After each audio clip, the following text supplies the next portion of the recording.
नमस्कार, मैं भूप सिंह पूनिया और आप देख रहे हैं सारांश हिंदी क्लासेस। आज मैं फिर से अपठित जो गद्यांश और पद्यांश होते हैं उनके बारे में चर्चा करूंगा। पहले मैं चर्चा करूंगा अपठित गद्यांश या पद्यांश का शीर्षक कैसे छांटें। हालांकि इस पर मैंने एक दो वीडियो पहले बनाए हैं, आप प्लेलिस्ट में जाकर और शीर्षक वाले उन वीडियो को पहले देख लें। क्रम से इन वीडियो को देखेंगे तो निसंदेह आपको बहुत लाभ मिलेगा और मैं तब तक इनका पीछा छोड़ने वाला नहीं हूँ जब तक आपके दिमाग में ये बातें बिठा न दूँ। तो इसके बारे में भी और बात करूँगा, मैं एक दो वीडियो और बनाऊँगा, तो आप लगातार देखते रहें और क्रम से देखें। तो आज चर्चा करते हैं अपठित गद्यांश का शीर्षक कैसे छांटें। तो देखें, पहले आप अपठित गद्यांश को आराम से, इत्मीनान से, ठंडे दिमाग से पढ़िए और पढ़ते समय आपका फोकस इस बात पर होना चाहिए कि वो कह क्या रहा है, मतलब किस टॉपिक को चुना है। मतलब वो महंगाई की बात कर रहा है, भ्रष्टाचार की बात कर रहा है, नारी सुरक्षा की बात कर रहा है, या किसी और सामाजिक बिंदु को चुना है। किस टॉपिक को लेकर वो लिख रहा है उसको केंद्र में लाने का प्रयास करना है। एक या दो या हद से हद तीसरी लाइन में पकड़ में आ जाता है कि उसका वर्णन करने का विषय क्या है, वर्ण्य विषय, ये पकड़ में आ जाता है। तो आप उस बात को केंद्र में लाते हुए इनका अध्ययन कीजिए।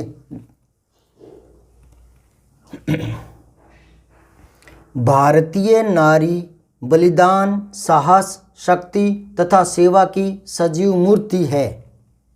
वो बात कर रहा है भारतीय नारी की और वो कह रहा है कि वो साहस, शक्ति और त्याग की मूर्ति है, सेवा की। जीवन के सुख दुख में छाया की भांति पुरुष का साथ देने के कारण यह अर्धांगिनी कहलाई भारतीय नारी।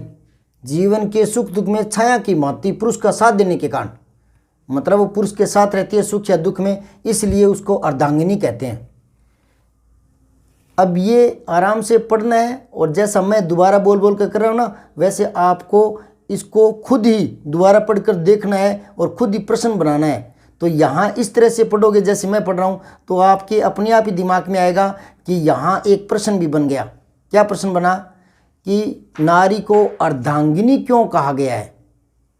अक्सर बच्चे क्या करते हैं, चीज़ को समझते कम हैं और इसको नॉर्मली लेते हैं। 9वीं 10वीं 11वीं 12वीं के बच्चे तो क्या सोचते हैं कि अपठित आता है उसके अंदर से ही उत्तर लिखना होता है, वो तो लिख देंगे। उसको इतना नॉर्मल मानते हैं कि उसके अंदर से देना होता है।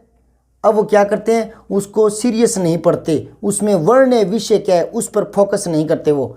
तो वो क्या करते हैं, फटाक से जल्दी से पढ़ा और उसके नीचे वाले प्रश्नों पर आ जाते हैं। फिर वो क्या करते हैं, पहला प्रश्न पढ़ते हैं और उसमें से देखते हैं, दोबारा से वो लाइन ढूंढते हैं और उसके बाद में वो जहाँ भी लाइन पकड़ में आती है वहाँ से वो लिख देते हैं।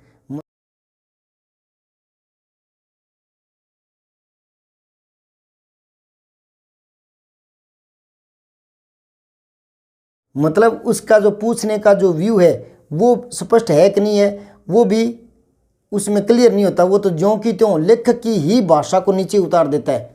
तो ऐसे नहीं होता। जैसे मान लो मैं नॉर्मल तरीके से बता रहा हूँ, कोई कह रहा है कि शब्द शक्ति किसे कहते हैं, तो आपका बताने का व्यू यूँ रहेगा, इसे कहते हैं, ठीक है ना। अगर वो कहे अभिधा शब्द शक्ति किसे कहते हैं तो आपको बताना है इसे कहते हैं, यूँ बताना है। और अगर वो कहे कौन से वाक्य लक्षणा शब्द शक्ति के कहलाएंगे तो आपको बताने हैं ये वाले वाक्य लक्षणा के कहलाएंगे। मतलब उसका व्यू पूछने का उस हिसाब से आपको लिखना होता है। पर बच्चे क्या करते हैं, उसी प्रश्न की वो लाइनें ढूंढ लेता है और वो यूं की यूं उतार देता है। तो ये तो आप खुद सोचें कि कोई ऊपर से पैराग्राफ में से पंक्ति उतारने के ही नंबर देगा क्या। ये तो तीसरी क्लास का बच्चा भी उतार देगा। उसको कह देना कि ये पैराग्राफ दिया हुआ है पेपर में, इसको नीचे उतार दे, तो उतारने के नंबर दिए होते हैं क्या। इतना इजी मत समझे इसको। तो यहाँ आप इस प्रकार से पढ़ें कि एक तो मूल बात को पकड़ने का प्रयास करें, वो इसलिए कि शीर्षक छांटना होता है, शीर्षक लिखना होता है। तो शुरू से ही शीर्षक के पीछे पड़ जाएं, मतलब उसका केंद्रीय बिंदु ध्यान में रखें कि किस बात पर वो चर्चा कर रहा है। ठीक है, तो वहाँ से अपना शीर्षक निकलेगा। शीर्षक निकालने का एक और भी तरीका बताऊंगा, लंबी चर्चा करेंगे। आप धैर्य से देखें क्योंकि उतावलेपन में ज्ञान नहीं मिलता, ठीक है। और दूसरा फोकस अपने इस बात पर रखेंगे कि इसी पैराग्राफ में से कुछ प्रश्न बनने वाले होते हैं, तो खुद ही बनाते रहिए ना, खुद ही बनाते रहिए। तो यहाँ बात आई कि जीवन के सुख दुख में छाया की भांति पुरुष का साथ देने के कारण यह अर्धांगिनी कहलाई। अब यहाँ कहलाई हमें जोड़ना है, हमें प्रश्न उत्तर बनाना है, ठीक है। फिर घर की व्यवस्थापक होने के कारण लक्ष्मी और श्लाघनीय गुणों के कारण वह देवी कहलाती है या कही जाती है, श्लाघनीय गुणों के कारण। यहाँ पहले एक बार इस शब्द का अर्थ बता दूं। श्लाघा होता है प्रशंसा और इसका अपोजिट विलोम होता है निंदा। निंदा का उल्टा होता है श्लाघा। तो श्लाघनीय गुणों के कारण अनीय प्रत्यय जुड़ा है यहाँ, ठीक है। श्लाघा प्लस में अनीय, चलो इस पर चर्चा बाद में कर लेंगे। तो मतलब उसके जो प्रशंसनीय गुण हैं, अच्छे गुण हैं, उन गुणों के कारण वह देवी कहलाती है। स्वार्थ और भोगलिप्सा को तिलांजलि दे करके, यानी स्वार्थ को त्याग कर भोगलिप्सा को पीछे छोड़कर भारतीय नारी ने आत्म बलिदान के द्वारा समय पर ऐसी ज्योति प्रज्वलित की है कि उनके पुनीत प्रकाश में, पवित्र प्रकाश में पुरुष ने अपना मार्ग ढूंढा है। यहाँ मैं एक बार थोड़ा सा रोक दूँ आपके बताने के लिए कि देखिए कई बार बच्चे होते हैं तो वो अपठित को हल करते हैं गद्यांश या पद्यांश, तो एक या दो शब्द आ जाते हैं, उनका अर्थ नहीं पता होता ना, तो फिर वो क्या करते हैं, रुक जाते हैं, वहाँ सोचते हैं, चिंतन मनन करते हैं। ऐसा मत करें, उस एक शब्द पर ही सारा कुछ दारोमदार नहीं होता। आप ऐसा सोचें कि अगर एक वाक्य में 12 शब्द हैं और उनमें से आपको 10 का अर्थ आता है, 1-2 का नहीं भी आता, तो आप मोटा मोटा आइडिया लगा सकते हैं कि इसमें बात क्या चल रही है। हमें वही चीज़ पकड़नी है अपठित में कि किस बिंदु को ये लेकर चल रहा है, ठीक है ना। बात पकड़नी है, मूल बात को पकड़ना है।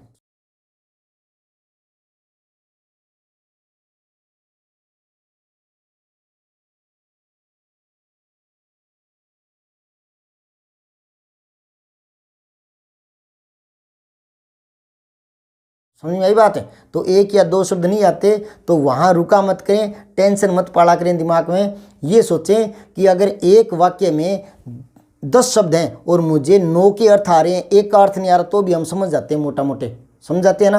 तो वही ध्यान में रखना है। तो यहाँ से दोबारा देखिए, स्वार्थ और भोगलिप्सा को तिलांजलि दे करके, छोड़ करके भारतीय नारी ने आत्म बलिदान के द्वारा, खुद के बलिदान के द्वारा समय समय पर ऐसी ज्योति प्रज्वलित की है। ऐसी ज्योति, अब आपका प्रज्वलित का अर्थ नहीं आता तो ज्योति है तो जलाना ही होगा ना। ज्योति प्रज्वलित की है कि उनके पुनीत प्रकाश में, ये विशेषण शब्द है तो इसकी विशेषता बता रहा होगा इस शब्द की। तो उसके पुनीत प्रकाश में, पुनीत वैसे होता है पवित्र, ठीक है ना। अगर अर्थ नहीं भी आ रहा ना तो एक बार आगे पढ़ो आप। उसके पुनीत प्रकाश में, यूं सोच लो, उसके प्रकाश में पुरुष ने अपना मार्ग ढूंढा है। उसकी शक्ति के आगे, किसकी, भारतीय नारी की शक्ति के आगे तो यमराज को भी हारना पड़ा है। ऐसे हमारे पौराणिक इतिहास में ऐसे उदाहरण भरे पड़े हैं, अनुसुईया जैसे।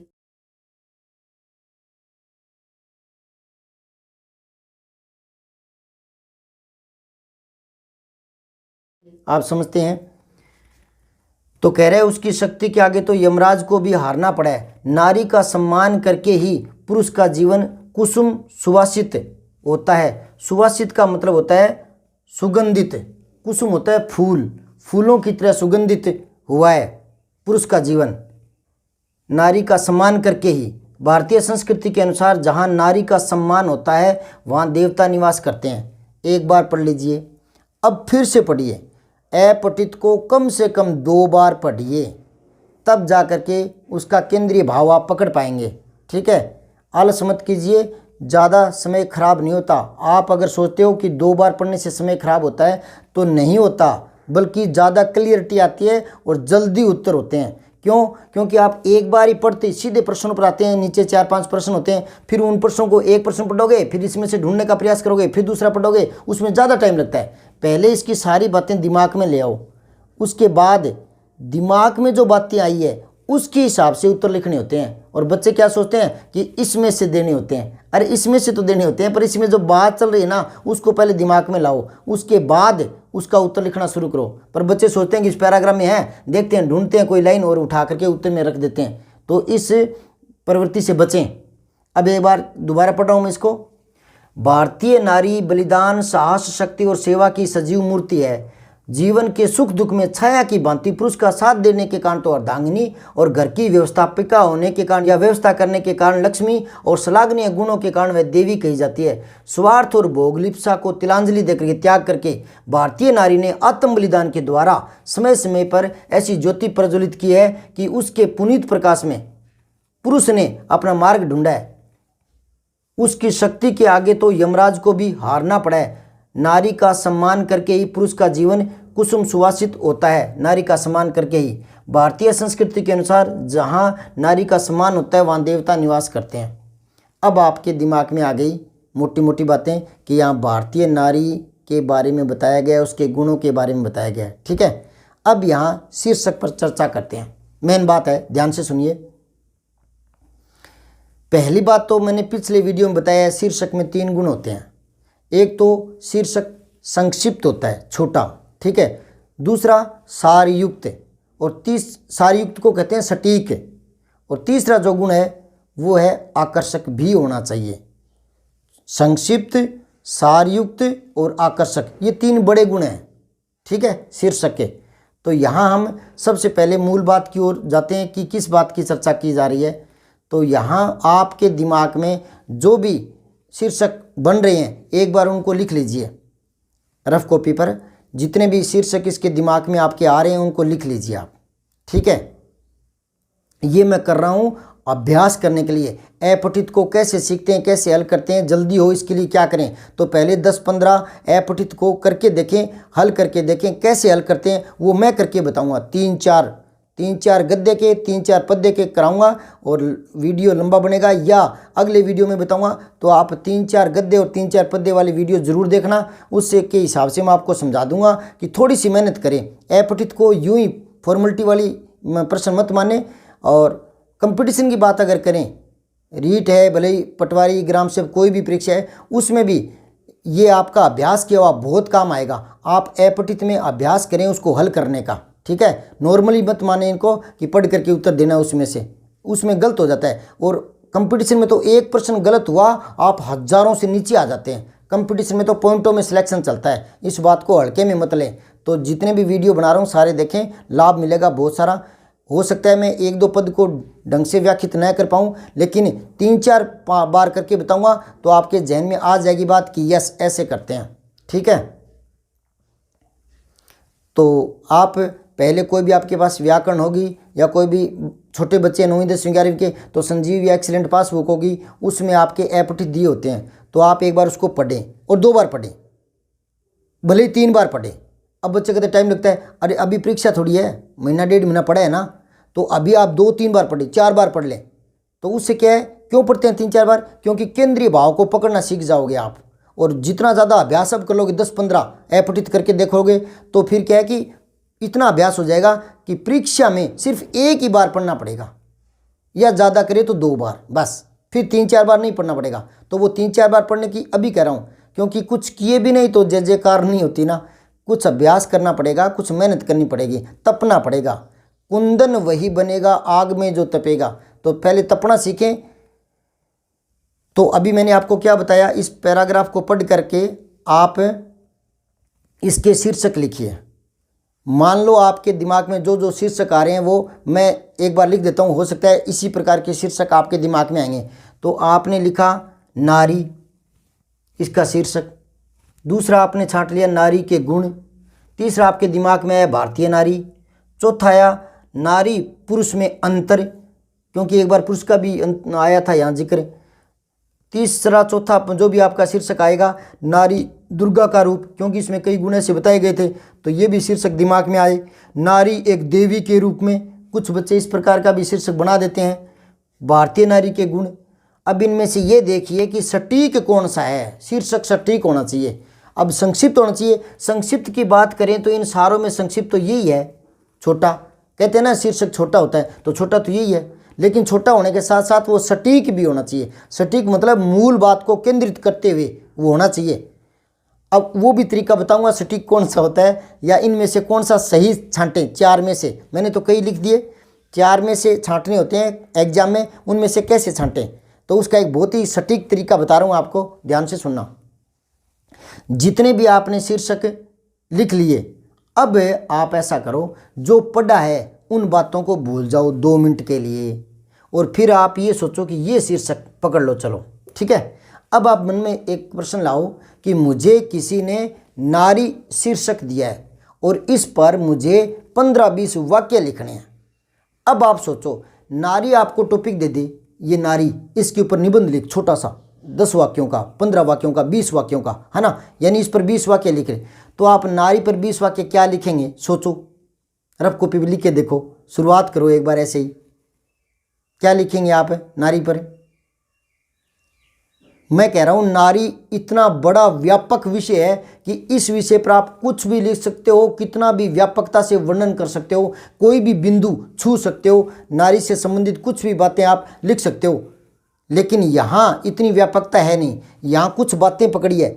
क्या बातें पकड़ी है? गुण बताए गए हैं, अवगुण नहीं।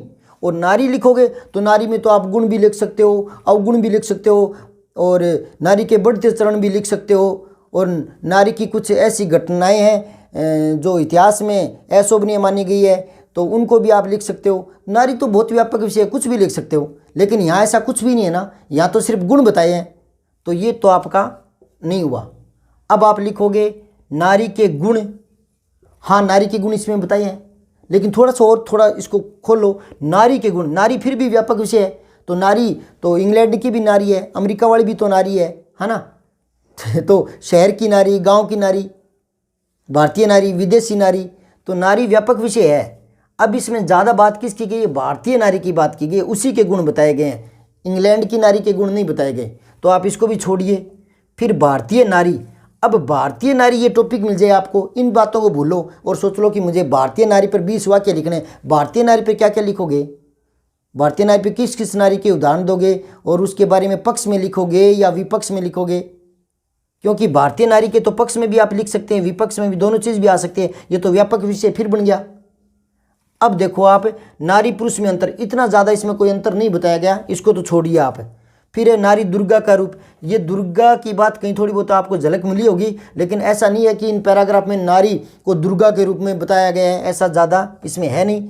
फिर है नारी एक देवी के रूप में, बात वही आगे, थोड़ा शब्दों का हेरफेर है, ऐसा कुछ नहीं है यहाँ कि नारी को बताया गया। हाँ इतना कहा गया है कि नारी पूजनीय है, सम्माननीय है, ये जरूर बताया गया है, ठीक है ना। लेकिन नारी ने जो अपने आत्म बलिदान के द्वारा ऐसे ऐसे उदाहरण प्रस्तुत किए हैं, वो बातें यहाँ नज़रअंदाज हो जाती है ना, भारतीय नारी ने। तो अब ये आ गया भारतीय नारी के गुण। हाँ नारी के गुण तो हैं, लेकिन भारतीय नारी के गुण है इसमें, ठीक है। तो ये शीर्षक सटीक हो गया। उम्मीद करता हूँ थोड़ा समझ में आया होगा, और नहीं आया तो मैं 1-2 और जो अपठित गद्यांश है उसके बारे में हल करके दिखाऊंगा आपको, तो उसको भी देखें।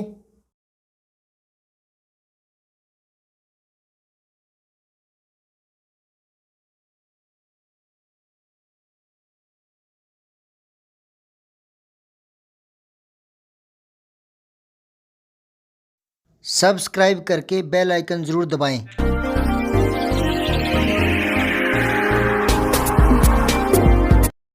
जय हिंद, विजय हिंदी।